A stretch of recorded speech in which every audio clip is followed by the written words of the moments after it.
In the crowded, restless heart of Tonda, Manila, where narrow streets are lined with rusted rooftops and dreams often fade before they can grow, a young man named Miguel Santos began a journey that no one, especially not himself, could have imagined.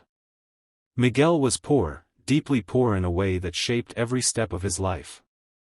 He woke up each morning to the sound of traffic and hunger, helping his mother sell recycled goods just to survive.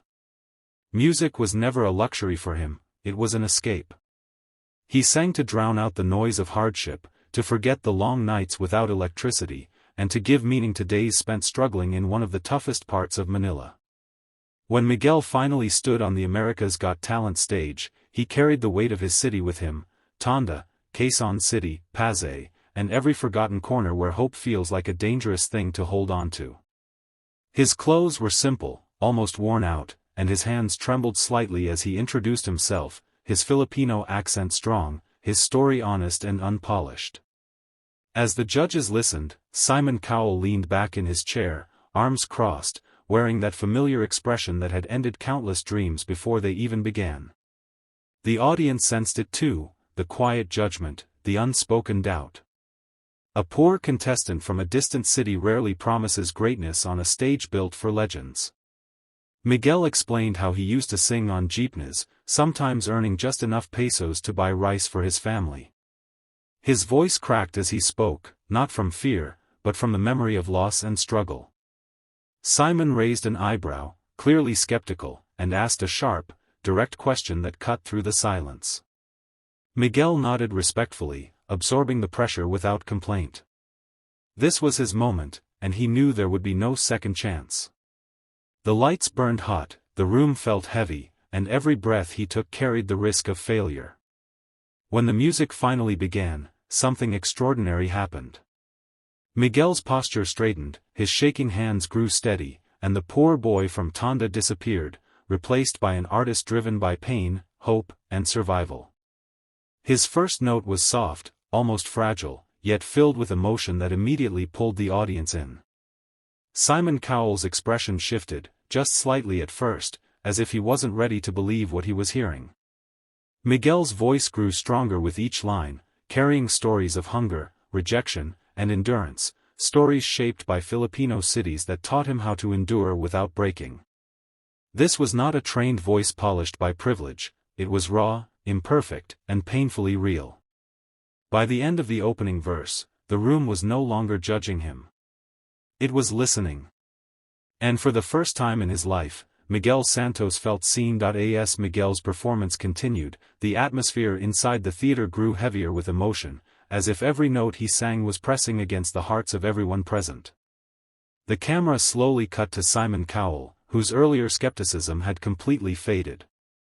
His posture changed, he leaned forward now, elbows resting on the desk, eyes fixed on the stage. This was not the Simon known for harsh interruptions or cruel honesty.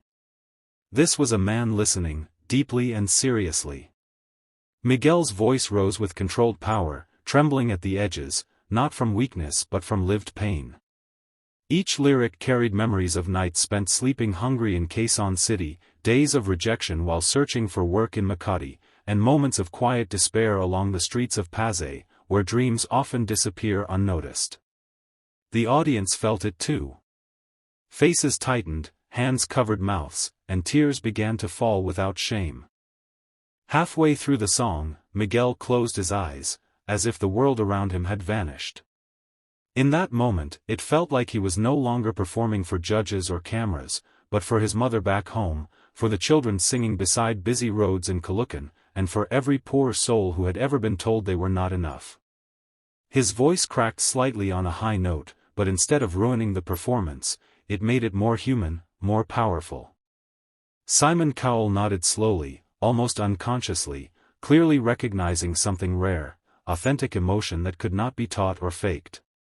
The crowd began to rise, one section at a time, drawn upward by a force they couldn't explain. This was no longer just an audition, it was a confession, a prayer, and a fight for dignity all wrapped into one song. As Miguel approached the final chorus, the music softened, allowing his voice to stand alone. The silence in the room was absolute. Even the judges beside Simon sat frozen, afraid to break the spell.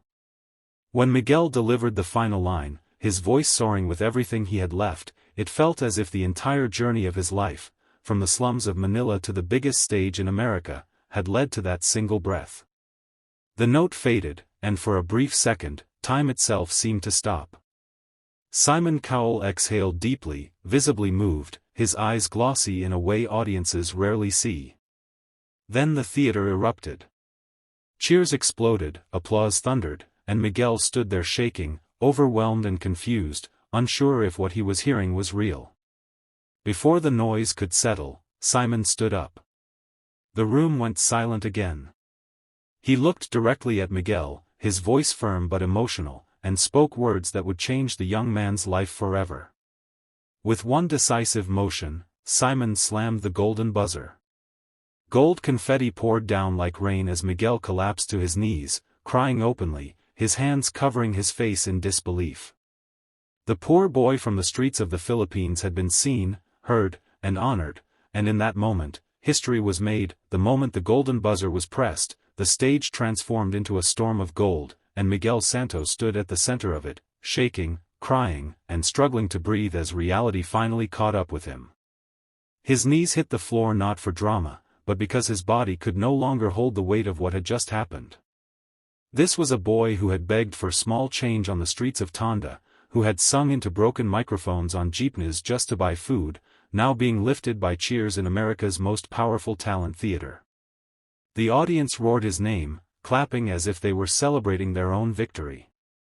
For Miguel, this was more than success, it was survival being recognized. His reaction was pure disbelief, hands trembling, tears falling freely, his face showing the shock of someone who had never been chosen before. Simon Cowell remained standing, applauding harder than anyone, his expression filled with pride and respect. This was not pity, this was acknowledgement. He stepped forward and spoke honestly, explaining that what made Miguel extraordinary was not perfection, but truth. Simon admitted that he had doubted him at first, and that doubt made the moment even more powerful. Coming from a judge known for crushing illusions, those words carried real weight. Miguel listened through tears, nodding repeatedly, unable to speak, overwhelmed by gratitude. The judges beside Simon wiped their eyes, and the crowd refused to sit down, as if they knew they had witnessed something that would be replayed for years to come. That audition instantly became one of the most legendary golden buzzer moments in AGT history, not because of technical brilliance alone, but because of what it represented. A poor young man from the Philippines had crossed oceans, broken stereotypes, and proved that greatness can rise from hunger, hardship, and hope. Miguel's journey from the slums of Manila to a golden stage in the United States became a symbol for millions watching around the world. This performance was not just too good to forget, it redefined what unforgettable truly means. It reminded everyone, including Simon Cowell himself, that the most powerful voices often come from the quietest, most ignored places.